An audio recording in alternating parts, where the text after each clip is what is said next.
Продолжениот викенд повторно ја зголеми фреквенцијата на граничните премини. Голем број македонски граѓани слободните денови за Духовден одлучија да ги поминат надвор од државата. Вообичаено, најмногу се патува кон туристичките центри во соседна Грција. Ова го потврдуваат и бројките од најголемиот граничен премин Богородица, каде за 24 часа на излез биле регистрирани околу 19.000 патници, кои од Македонија се упатиле кон јужниот сосед. Од нив близу 12.000 се македонски државјани. На граничниот премин Богородица од вчера од 10 часот до денеска до 10 часот влез во државата оствариле 1862 македонски државјани, а излез оствариле 11.495 македонски државјани.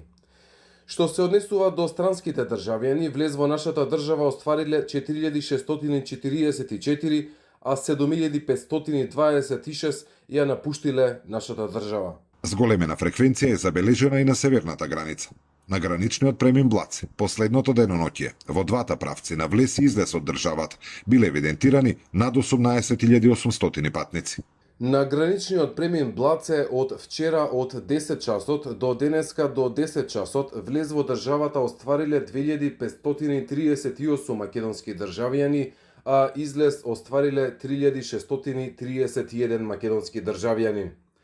Што се однесува до странските државјани, влез во нашата држава оствариле 8264, а ја напуштиле државата 4387. Од Министерството за внатрешни работи информираа дека во функција се ставени сите човечки и технички капацитети за да се забрза протокот на патници, при тоа запазувајќи ги сите пропишани гранични проверки и безбедносни процедури. Зоран Ѓорѓиев за Сител телевизија.